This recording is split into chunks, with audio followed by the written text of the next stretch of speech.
जिस तरह से पिछले 2 सालों में महिलाओं पर अत्याचार बढ़ा है, क्या लगता है कि आप इस पर आपकी क्या राय है? देखिए, आप साफ तौर पे आप देख रहे हैं, डेली न्यूज़पेपर टीवी में चल रहा है और सारे झारखंड के लोग देख रहे हैं कि 2 वर्ष जो पूरा हो गया और हमारे माननीय मुख्यमंत्री हेमंत जी जो वादा करके महिलाओं से आए थे, झारखंड की महिलाओं से, कि हम आपको सुरक्षा देंगे और आपको यहाँ की जो भी सुविधाएं हैं महिलाओं के प्रति जो हैं उनको हम देंगे। तो उन्होंने सरकार में सबसे पहले आते आते उन्होंने सबसे पहले तो 1 रुपया में जो महिलाओं के द्वारा रजिस्ट्री होता था, जो कि बीजेपी सरकार रघुवर जी ने शुरुआत किया था, उसको ही बंद कर दिया। तो एक तो पहला सबसे पहला तो महिलाओं के हित में क्या काम किया आप भी समझ सकते हैं। और दूसरी बात है बलात्कार और जो घटना हो रही है और डाइन बिसाई के रूप में जो हत्याएं महिलाओं पे हो रहा है, तो वो भी काफी बढ़ चुका है। लगभग 3500 के आसपास तो बलात्कार केस हर थाने में दर्ज हुआ है। बहुत लोक लाज के चलते थाने तक पहुंच नहीं पाता है।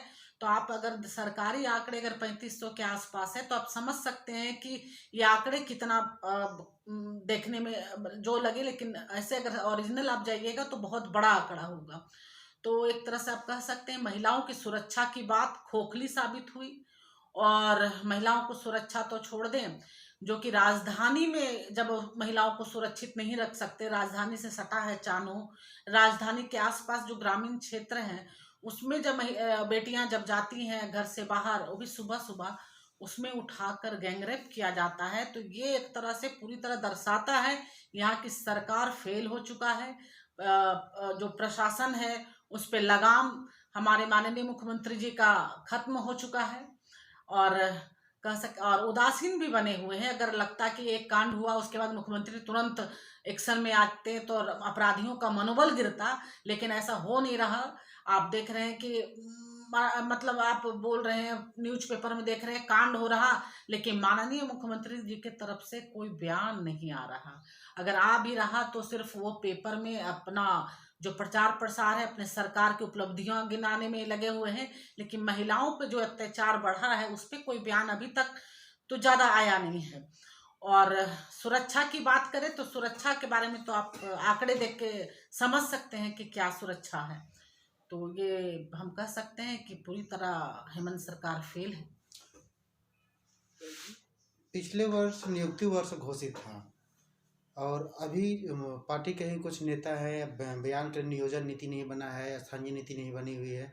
तो क्या लगता है कि इस वर्ष भी युवा वर्ग, शिक्षित वर्ग बेरोजगार रहेंगे या कुछ नियुक्तियां निकलेगी? तो क्या लगता है कि युवाओं को कुछ मिल पाएगा? 2 वर्ष जब गुजर गया, आपने वादा किया था कि हर वर्ष 5 लाख के आसपास की नौकरी का, तो यही गिना दे कि 2 वर्ष में आपने कितने लाख नौकरियां झारखंड के युवाओं को दिया। और 3 वर्ष और बचा हुआ है। तो जब 2 वर्ष में आप कुछ नहीं कर पाए, सिर्फ वादे, खोखले वादे किए हैं और प्रचार प्रसार में लगे हुए हैं।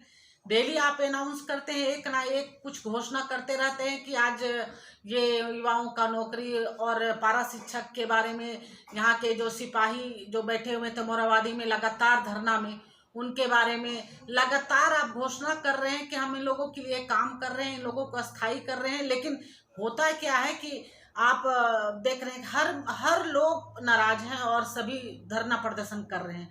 तो धरना प्रदर्शन तब होता है जब सरकार से असंतुष्ट होते हैं लोग, तब जब वो जानते हैं कि सरकार मेरे हित में काम नहीं कर रहे हैं, तब धरना प्रदर्शन हर क्षेत्र तरफ से हर लोग करने राजधानी में पहुंच रहे हैं। तो ये कह सकते हैं कि ये बिल्कुल युवाओं के साथ छल का काम किए हैं और नौजवानों की नौकरियां की बात करते हैं। और खुद अपने भी आदिवासी समाज से आते हैं और हमारे आदिवासी समाज की बेटियां बेटा सब बाहर जाके नौकरी करने के लिए मजबूर होते हैं। वहाँ बाहर जाने के बाद उनके साथ आप देख ही रहे हैं कि कितना महिलाओं के साथ यौन उत्पीड़न या बहुत अत्याचार किया जाता है। अगर सचमुच दिल से चाहते झारखंड के युवाओं को कि यहाँ पे झारखंड में ही नौकरी के लिए, तो अभी तक कर दिए जाते। 2 साल हो गया तो कम से कम 10 लाख रोजगार तो दे ही चुके होते, लेकिन आप तो सिर्फ अनाउंस कर रहे हैं। आप कब इस पे धरातल पे लाइएगा, ये हम पूछते हैं माननीय मुख्यमंत्री हेमंत जी से। एक चीज़ और उठ रहा है कि लोगों की बात हो रही है कि स्कूल कॉलेज बंद किया गया है और वहीं कुछ कार्यक्रम भी चल रहे हैं सरकार की ओर से, तो वो क्या लगता है कि 50% को लेकर कॉलेज में भी किया जा सकता है? क्या लगता है, ऐसा हो सकता है? देखिए, सबसे बड़ी बात है कि माननीय मुख्यमंत्री जी को समझना चाहिए कि जिस झारखंड के वो मुख्यमंत्री हैं, वो झारखंड बहुत अमीर तो है नहीं। यहाँ बहुत सारे बच्चे भी हैं जो कि बहुत गरीब घर से आते हैं, जिनके पास ऑनलाइन क्लास करने के लिए मोबाइल नहीं है, जिनके पास घर में सुविधाएं नहीं हैं। वो भी बच्चे, गरीब बच्चे सरकारी स्कूल में जाके पढ़ते थे। आज ये स्थिति हो गया कि 1.5 साल से कोरोना के चलते स्कूल बंद है, और बच्चे जो पढ़ रहे थे आज पढ़ाई छोड़ के आज घर में बैठे हुए हैं, और बड़ी बड़ी सभाएं हो रही हैं, बड़ी बड़ी राजनीतिक कार्यक्रम वगैरह तो हो ही रहा। तो उसी ढंग से हम लोग माननीय मुख्यमंत्री जी से मांग करते हैं कि उसी ढंग से आप स्कूल में 50% स्टूडेंट के में जो कि बहुत गरीब हैं, जो कि नहीं कर सकते, उन लोगों को कम से कम व्यवस्था करनी चाहिए स्कूल में कि पढ़ाई शुरू हो। और नहीं तो कितने साल इंतजार करेंगे, सबका भविष्य खत्म हो रहा बच्चों को, ये भी बहुत चिंताजनक विषय है। लास्ट एक क्वेश्चन है कि 3 साल बचा हुआ है, जिस नाम से सरकार आई थी, जिस चुनाव में जो वादे था, या मैनिफेस्टो की बात करें, 27% अभी जोर शोर से चल रहा है, चाहे वो कांग्रेस की बात, वो 3 साल में कितना पूरा हो पाया? अब तक तो कुछ दिखा नहीं है। 27 पर आरक्षण की बात हो या नौकरी की बात हो, क्या कितना पूरा हो पाएगा? देखिए, माननीय मुख्यमंत्री जी हेमंत जी सिर्फ ओबीसी को छलने का काम किया है। आपने कहा था, वादा किया था कि 27% आरक्षण हम जब सत्ता में आएंगे तो लागू कर देंगे, लेकिन आप देख ही रहे हैं कि डेली कुछ ना कुछ बहाने कह सकते हैं।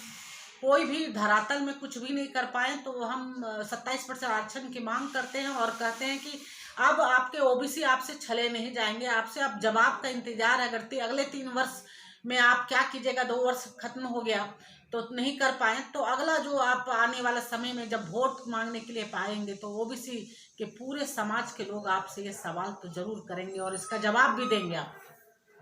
परिचय दीजिए। शोभा यादव, प्रदेश कार्य समिति सदस्य, भाजपा, झारखंड।